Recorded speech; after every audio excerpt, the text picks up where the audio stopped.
Ladies and gentlemen, welcome. It is time for the TLS2 round of 16 Group C. The group with no Zergs in sight, not a single one. So I'm quite pleased by this. It means we will finally get to watch some PvT and TvT action. Well, we have had a few of those already. Not an overwhelming number of Zergs just yet. And I do mean yet because last season of TLS it was just like, as the tournament progressed, we just gradually filtered out all those weak, weedy races, and we're left with Zerg dominance. But anyway, today is going to be this group right here: Skzlime, Rams, G5, and TerrOr. Now, fear not, it's not going to be a million TVTs, because Rams does off-race, or not off-race, but he race picks PvT instead of playing TVT. So, at most, we'll have Skzlime versus TerrOr a few times. And that should be very exciting as well. Probably the most interesting thing about this group is that G5 is in it, and he got all Terrans to play against, so of course Rams will play TVP against him. And that is of course G5's best matchup. So yeah, we couldn't have set this up any better to help G5 advance. Of course, I still don't know how active he'll be. But of course, he did pull a major upset in the round of 24, 2-0ing his group. So, so that'd be very exciting. Rams also, by the way, pulled an upset and 2-0'd his group in the round of 24 as well. So we've got some really wild card players in this group today. As well as Skzlime and TerrOr veterans from last season. Skzlime getting 3rd place after a sick comeback against Zerg. And TerrOr also making the round of 8. So that'll round off the group. And if we have a look here at the matchups. So we're going to start off with our TVT. It's going to be Skzlime versus TerrOr. Followed by Rams versus G5. So again, the format is best of 1s for the first 2 matches. Then best of 3s for the winners, losers, and the final match. Map pool being Wind and Cloud, Outsider, and Fighting Spirit. So yeah, hopefully these guys have some interesting games in store for us. I'm really excited to see maybe some TVT on Outsider, if that might happen. I guess it'll only happen if Skzlime and TerrOr face each other again in the final match? Yeah, I guess it's only possible if they're both in the finals. Okay. So, I guess I hope they're both in the final match. Actually, I don't really know who I'm rooting for to advance. I mean, I'm pretty much okay with anyone, considering that we're guaranteed 2 more non-Zergs in the round of 8. Like, that's just fantastic. I think it'd be highly amusing if G5 made it through, but I don't know. He's facing some pretty high-caliber players here. Anyway, with that, let us just go on to game number 1. It's going to be Skzlime versus TerrOr on Wind and Cloud. Here we go.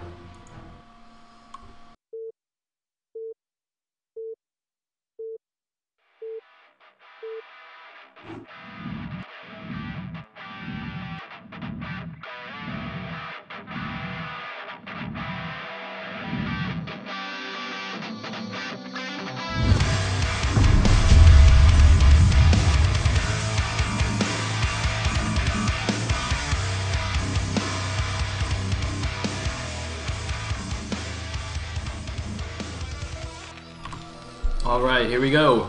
At the bottom right is the teal Terran, we have TerrOr, and at the bottom left as the white Terran, we have Skzlime, who actually has spelled his name in English today, possibly to help me, but that just looks really, really weird. Of course, it's normally spelled as it's written in the overlay, Skzlime, which I do think actually looks a lot cooler, even though it's sort of nonsensical in English.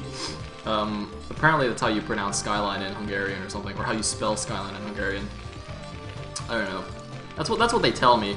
Could just be messing with me. I'm always wondering, like, you know, what if there's some conspiracy between, you know, all the Polish players or all the Hungarian players to just like write random spellings of names and pretend that, you know, it's pronounced a certain way in their language, but actually they're just messing with me and it's completely not. Like, how amusing would that be? Anyway. Oh, Epoxide is actually telling me that apparently that's not just Hungarian for Skzlime. He just like did a dumb spelling, or he said it in his interview. I don't know if I believe that. Actually, I do remember reading that, but I'm not sure if I believe that, because, you know, if the Polish players can have like crazy names, Like Julia, right? You'd think that's pretty straightforward, but no, he sometimes has an I in his name and he sometimes doesn't. It's like, you know, 50-50. It's like Heisenberg uncertainty principle, but on an ID, you know? So if you determine who the player is, you don't know how to spell the name. And if you know how to spell the name, you don't know whether it's the real player or something like that. It's crazy, man. It's crazy. You see what we have to deal with when we're trying to figure out, you know, whether people are smurfing the tournament or not? Man, it's all kind of stuff. Wait, what's going on here? Why's he got so many minerals? Is he 14 CCing? Skzlime! Skzlime, bro. Dude, it's a best of one, man. He's gonna 14 CC. Did he? Somebody did this last round. Maybe it was Rams. Somebody 14 CC. Oh, no, I think it was Cryok. Cryok 14 CC'd like twice last weekend or something, and then 2-facted. It's pretty funny. Anyway, this is very interesting because, of course, Skzlime, I believe TVT is by far his weakest matchup. I think I saw him posting in some threads or something saying that. And he did lose to Cryok once in Gambit's Cup, although he got revenge later on in a rematch. I think it was in the... Was it a rematch in the finals? It must have been a rematch in the finals. Where he seemed to shape up a little bit. But he's going to give himself a huge advantage here, and unfortunately for TerrOr, he did scout in the wrong direction. He did go vertically, which I think is probably standard, so that is quite unfortunate for him. He's not going to see this for a long time. And where's his SCV going? I was just going to build a little spotting deep on the side. Oh, I quite like that. That's quite cute. It actually shows that he's at least played on this map before. Or well, maybe not necessarily, but this is a really nice position because if we have a look at the map here, there's this little area here where it's easy to elevator over. So having an eye over there is quite nice. Anyway, the scouting workers are about to see each other. It's like not quite timing it right. So they're not gonna be able to just like turn around. Oh! Oh no! No! Oh! That would have been the coolest thing ever. Could you imagine if he blocked that perfectly? And TerrOr just like kept trying to go up there to scout? Oh man, that would have been Boxer-esque. Unfortunately, he didn't quite get the SCV in position. But that would have just been beautiful. Especially considering the openings. Anyway, we can see his factory on the way now. TerrOr's already got his on the way. Is he just getting command center behind? He's not. He's getting a starport? Oh my god, is he 2-porting? Oh no! Oh no! He's gone 2-port Wraith! Okay. Now here's the thing. So normally this would be pretty good for the 2-porting player, right? But not when you're Mong. Anyone who watched the SSL games will know what I'm talking about. It's like Mong would have this situation with his two starports, and he would just. Or wait, was it Mong? I'm pretty sure it was Mong. It was some good Korean Terran. And he would just like 2-ports every game and get in really good positions with a 2-port and only make 1 Wraith. He would literally make 2 starports and make a single Wraith, and you just look at the build and be like, what? Why did you even make 2 starports? It was so glorious. Anyway. So let's see, is Skzlime going to have anti-Wraith things in time? He's not got anything on the way yet. The first 2 Wraiths are building, so TerrOr's gone for the 2 Wraiths initially. He's not gone straight for the control tower for Cloak. He will get that at some point. It's kind of like player preference when they want to get that. Some players will get it straight away to get a really fast Cloak. Some players will get more Wraiths first and then get the Cloak a little bit later. There's no real right way to do it. It's just kind of what you want to do with the build. And you know, more importantly, it doesn't actually matter what he's going to do because there's no anti-air. We have 3 factory fall from Skzlime. He's getting mines, no armory, no eBay. So the first 2 raids are going to come over here and he's going to panic and build those buildings. He might build one now. Nope, that's just a depot. So this is very problematic from Skzlime. He's just kind of like praying that his opponent doesn't go 2-port Wraith, which is unfortunately exactly what TerrOr's done. Now he can still, you know, panic build those 2 buildings. So now he's gonna know. So he's gonna probably build an armory here and then like an eBay at his natural, or vice versa. You generally want to build them at different places so the Wraiths can't just keep picking all the SCVs that are building the buildings. So he's built the armory over here. Is he building an eBay somewhere else? He's actually not building an eBay anywhere, which is interesting. So he's not, you know, going too crazy here. But the problem with not making an eBay is that he's gonna have no detection for when the Wraiths have Cloak, which is a little bit weird to me. But look at this, TerrOr's actually not getting a control tower, which is also weird to me. I'm not really sure what is going on here, why there's no control tower, why there's no academy or eBay.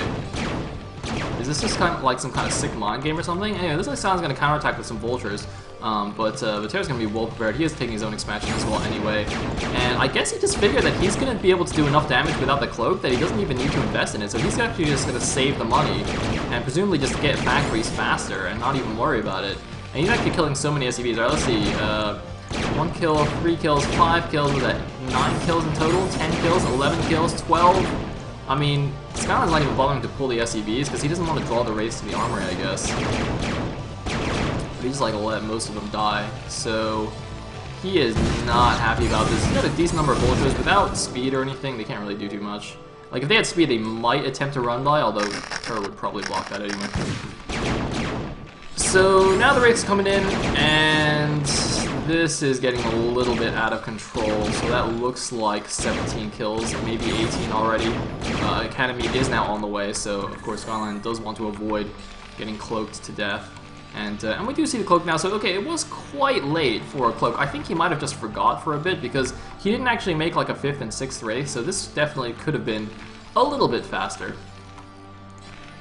But considering he got, alright, let's do final tally, 7, 11, 14, and 19 kills total. Alright, that is pretty impressive. And that's basically all SCVs as far as I'm aware. So 19 SCVs have died already. If you look at that mineral line, that's not very impressive. That mineral line is good, that mineral line is okay. It's okay. So TerrOr, it's got a few more SCVs. Even though his natural was later, it is in the mining now as well. And interestingly, he's also getting his gas quite a bit faster than Skzlime. So he'll be able to do some more shenanigans with that. Hey, what's dying? I hear something being shot. Oh, it looks like Skzlime has decided he has enough anti-air in the base. He's going to send 2 Goliaths out. And it looks like he's right. He's going to grab one of these wraiths for free using the Marine Goliath combo against these wraiths. The other one is pretty heavily damaged here. And, oh, there's a cloak. Now, the academies are not quite done, but they're about to finish, and they'll have 1 scan apiece as soon as they pop. So, TerrOr will be able to get a couple more kills here. Not too much. Actually, he's getting a good number of kills. And in the meantime, it looks like Skzlime actually managed to grab the barracks, which is not a bad deal at all for him. So we see continued wraith production, second factory, looks like eBay on the way as well, as the starport. That's interesting that Skzlime's getting his own starport right now. I'm not really sure what he's planning to do with this. Is he just getting dropships, or is he going to try and get his own cloaked wraiths? I assume it's just dropships. Maybe do some vulture drops or something like that. It's a little bit risky with so many wraiths flying around to get drops. But it's possible. In the meantime, looks like TerrOr is trying to poke around here. Looks like he did a nice bit of mine clearing with the vultures and the tanks. Doesn't look like he took any damage on these tanks. Just now notice that he kind of kept everything clumped around together, which can be risky if you trigger multiple mines and blow yourself up, but it does generally keep you safe, because the vultures do one-shot mines anyway. So it looks like we're going to have a Wraith tank combo, although he is getting some dropships here. Which is okay, but you know, if you're going to go Wraith tank, you gotta go balls out, man. Whoa! Oh shit! Oh, man, that was not well executed. I guess he was going up a ramp, so it's not entirely his fault, but I was going to lose a tank as well. Nice little snipe there by Skzlime. Skzlime, meanwhile, looks like he's actually going to try and take a third here. Try and sneak one. Unfortunately for him, there's already an SCV here that I don't know what it's actually doing. Oh, is this the SCV actually grouped with the Wraiths? Oh, it looks like TerrOr was actually using this SCV to stack with the Wraiths and somehow somehow escaped and is like now wandering around. Oh no, wait. Is it just for a pair? I'm a little bit confused about this SCV now because it looked like it was stacked, but actually it might have just been following the Wraiths in order to repair them. So maybe it wasn't actually grouping with that SCV. Anyway, so TerrOr is slowly pushing out of his base. He's a little bit annoyed by these spider mines. Interestingly, if you look at the supply, it's actually not that different. So you know, Skzlime is not doing too badly considering how many SCVs he lost, and he's actually the one going to be aggressive on the ground as well. Of course, since TerrOr did go for Wraith and continue Wraith production, he doesn't actually have that many ground forces to deal with this aggression. And you know, if you look at the map, there are these cliffs outside your opponent's natural, so if you can get control of those, that would be pretty sweet. Here we go. Skzlime moving in. He's going to grab this southern ridge. The northern ridge is already sort of claimed by TerrOr, but TerrOr's going to set up on the low ground here. He's got to keep this eBay alive if he wants vision up here, though. If he loses that, it'll actually be a pain in the butt. He's going to get siege from the high ground, although he does have a barracks on the bottom as well. But oh, look at this. We got a vulture drop going in. There's a few mines here, actually. I don't know if this mine saw it. I think it might have barely spotted it. In the meantime, TerrOr also going to use his Wraith's force and vision, and it looks like, whoa! Dropship actually went back. Slight moment of indecision actually costing him that dropship. If he just went straight through, I think he would have just gone through. Actually, now that I think about it, he might have just had that on patrol. That's why it automatically turned around. So if you have a transport. If you use patrol to move a transport instead of move, it'll just turn around as soon as it gets shot once. So it's probably what happened there, and it's because he wasn't paying attention at the moment. Anyway, TerrOr is still kind of contained here, and he's actually falling behind the supply now. 85 against 94. Losing his eBay for vision, he can still use the raids for vision as well, but he's got to be a little bit more careful, because obviously the Goliaths, with their massive range, can also take down the raids. And now we have a third base going up for Skzlime. It's actually almost finished, and no sign of a third base yet for TerrOr. Oh, no, there's a sign, but it's not lifted off. Okay, there we go. He's going to lift that over to the 3 o'clock base here. Unfortunately for Skzlime, no mines there. I don't actually know if he put them there and they were cleared out, or if he just didn't put them there at all, which would seem like a mistake to me. In the meantime, TerrOr is getting us some additional infrastructure to make use of that third base as soon as it starts running. Skzlime, meanwhile, though, is floating a little bit of money, which is not ideal, especially since his third base is going to be faster than his opponent's. But I guess he is also being aggressive now as well, which is quite nice. So he's kind of drawing the line in the sand here, setting up a much more forward position with the siege lines. And, you know, once TVT goes to the long game, it is all about positioning and how much space you control. It's not quite the same idea of map control as, well, I guess it is sort of map control, but it's a different kind of map control than in other matchups where the armies are a lot more dynamic and mobile. I prefer to call it space control, kind of like a game of Go, if any of you know how to play that. But, you know, you're not...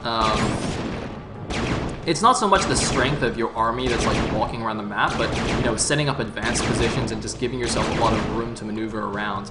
So, you know, you often see those big siege lines drawn out. I mean, I'm sure everyone's seen screenshots of the, like the Flash epic turret wall on Destination or something like that. And it's that kind of thing that, you know, often ends up happening in TVT.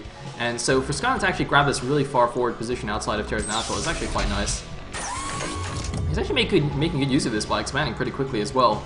Expanding very quickly in TVT is not uncommon because you generally have a lot of excess minerals anyway. You end up spending your gas very quickly on tanks and Goliaths and Wraiths and dropships and whatnot.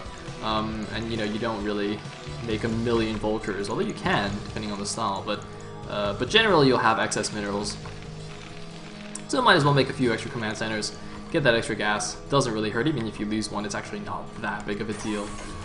So in the meantime, looks like Skzlime's actually wrapping around here. He's trying to set up a position on the top side. He hasn't sent that many units, but it looks like it is going to be enough here because TerrOr doesn't seem to have very many units. Okay, he's bringing up some reinforcements now, so it looks like he will be able to push this back. I think Skzlime got a little bit greedy here. He might have been better off setting up on the north platform there. Oh man, he's just going to get owned when you're on the retreat. Oh. No, maybe not. Getting a little bit lucky there. He's actually just unsieging and going for the attack here, seeing that TerrOr's tank's out of position. I mean, look at this by Skzlime. Really crazy army movement by him. Super aggressive. I don't know if this is the best idea, though. He doesn't have that many units, and that's an overwhelming number of tanks and vultures coming out for TerrOr. So Skzlime's attack is going to get crushed, and he just sacrificed that position had he grabbed outside TerrOr's base in order to do an attack that really didn't do anything. So I'm really confused by that maneuver there. I mean, I don't know if he was just trying to be a bit too clever there. He did definitely catch TerrOr out of position, but it doesn't matter if you're out of position when you have like a 2-to-1 unit advantage. And now he's given TerrOr the opportunity to go and siege up outside Skzlime's base. And now the position is going to be a little bit reversed here.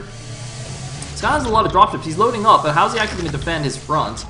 His factories, oh man, his factories are actually even under siege, but oh no! Perfect load up actually. Unfortunately, does he have enough units? I don't know if he has enough units to actually stop this, even though that was a pretty slick move. It looks like, though, no, he's actually cleared out the tanks that were unsieged, so he's now within the minimum range. Unfortunately, it looks like there are enough other units to deal with this, but man, he's actually killed most of the tanks there. He's going to lose one of his factories.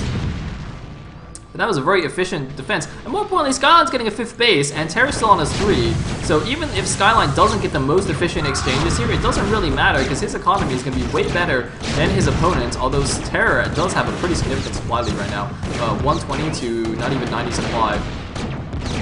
Looks like some nice cute mine laying. Is going to blow up those 2 tanks. Very, very well done. And here come the reinforcements from TerrOr. TerrOr does seem to have a few more factories than Skzlime, especially after he killed that one. Although it looks like Skzlime is on like 6 factories. Whereas TerrOr, I think, was on 7 or something? No, it looks like he's on 6 as well. So actually the factory count is now even. But for some reason, TerrOr is actually quite a bit ahead here. It looks like Skzlime might have been trying to do too much all at once here, you know, expanding all over the place, being aggressive with his army, also going for mass drops. You know, not enough focus on a single element and kind of going for the jack of all trades and not actually having to work out, although it looks like he is maybe going to clean this up. Oh, 1 HP left on that tank. That's a bit of a pain in the butt. Does Skzlime have an upgrade advantage? Because he got that... Yeah, okay, he does have a +1 attack against the 0-0 of Terror, so he does have a slight upgrade advantage. And it looks like he is finally going to sort of reestablish control over his main base, but here's the problem. Oh my god. Is there any defense? Oh no. Oh man, is Terror going to go in here? He's got to go in. He can kill all the SCVs. Oh no, massacre! Skzlime's not even running, because I don't even know where he can run to. The top left 2 bases, I don't think have any units there either. Is there any? Oh my god, his bases are completely independent. He should wall in with buildings. He should just build emergency like barracks here, so the vultures cannot get in. Because otherwise he's going to lose all of the SCVs everywhere. I mean, he's taken the 12 o'clock, but he just is not going to have SCVs left. In the meantime, Terror, oh, it looks like he's been counter-harassed a little bit here. That vulture actually had 4 kills before it died. So it looks like Harass actually did a good job. Terror, by the way, is banking a little bit of money, and Skzlime is banking a little bit as well, not as much gas as opponent. And he's actually going to completely ignore this base that's under attack, just lift it off, and go and defend the base that actually has SCVs. And he's going to be there just in time as well. But there's a lot of vultures. They can just lay mines everywhere. I don't think this drop is going to work. He needs to pick them up again. He needs to go back in the dropships, or he's going to blow himself up. He might try and trigger the mines on the vultures on purpose, but these SCVs are in so much trouble. That is a ridiculous number of vultures. Oh man, Terror making good use of his excess minerals. He's actually not going to bother going up onto the high ground here, which is a little bit surprising. I think he could have done it, but he wasn't really sure. You know, well, this base has been left alone. He's got mines everywhere, and Terror's doing a really good job with this harass. Looks like Skzlime did save a good number of SCVs though, so he's going to keep mining up there. But what looks like was a really good position for Skzlime has actually turned into a really problematic situation. I mean, you can see he just kind of re-rallied everything into his base because of that earlier attack by Terror. He's still behind like 30 supply. He keeps getting harassed. Looks like Terror's finally going to go establish another base here. I mean, the only real advantage that Skzlime has right now, I think, is an upgrade advantage, and the fact that he has more command centers. And I don't know why he still has an upgrade advantage. Does Terror just not even have an armory? Oh my god, Terror doesn't even have an armory. That's really bizarre. No wonder he's making so many vultures. He's actually just going pure vulture tank with like a few rates. He's got no anti-air. Like, if Skzlime secretly started making a whole bunch of rates right now, he might be able to do a ton of damage, like pick off a bunch of siege tanks. But I doubt he'll try that at this point. Anyway, it looks like Skzlime moving in again, but there's no way he can actually break this high ground by just walking. If anything, he has to use the dropships like he did before. I don't know why he even tried that. Bit of a mistake there, wasting a few units. Meanwhile, Terror's going to get the top right base here as well. Send a bunch of SCVs to presumably build a wall of turrets around here so it doesn't get dropped. And in the meantime, Terror is slowly but surely pressing forward here, so now he's actually got this position outside the natural far forward enough that he's actually completely containing Skzlime. However, Skzlime finally going in with the drops. Isn't enough units though? That is the question. It doesn't look like it. It's a good drop on top of the siege tanks. It clears a lot of them out, but it's not actually quite enough here to take out everything. So again, he's going to be forced back. And I thought I saw something explode there, but it looks like, oh, gonna reload again with all the reinforcements from the factories. Gonna drop again. There's not that many tanks left this time, but more vultures going into the 9 o'clock. There are a few Goliaths there, but there's also a siege tank coming in for Terror. It looks like Skzlime's gonna just bring his dropships up to defend that base. He's gonna be dropping on top of mines, which is a little bit dangerous. No, he's actually just scooting around the bottom. Okay, gonna go back, reclaim this high ground pod. Looks like he's gonna lose a dropship in the process, as well as a good number of his units, but it looks like he might actually catch a number of Terror's dropships for free though. And he's gonna get that last one. It looks like he will indeed, grabbing three of those dropships, I think, maybe 4. In the meantime, just the 1 siege tank taking down that base. But yeah, Skzlime is sort of holding on here. Unfortunately for him, he doesn't have the base advantage anymore, so you know, just defending like this is not gonna win him the game anymore. He's really got to figure out something to do, and he's also kind of losing control of his dropships as well. He even has a tank in that one. Hopefully he finds it and drops it before the raid kills that. Alright, he's just going to scan that. Oh, he's going to kill it? Oh, why didn't he shoot it? Oh, no! Oh no, I don't think that was worth it. In the meantime, losing the 9 o'clock, he might just start fighting with the SCVs. He is going to start fighting with the SCVs, but with Vultures there's no chance yet, so he's just going to run away. He does have the top left 2 bases still. He's actually mining gas from the 12 o'clock, so that's actually really nice. So he does sort of have the economic advantage. I didn't actually realize he was already mining here. It didn't look like he was mining there on the minimap. So Skzlime actually does have more gas, but he's going to GG anyway. He cannot stop the constant pressure of TerrOr. And TerrOr will take the first game, the first and only game, and go on to the winners match. So, alright. TerrOr in the winners match. Skzlime is not out yet. He will go on to the losers match. And that means we are going on to Rams versus G5. It's going to be a TVP on the same map. And I'll see you guys after the break.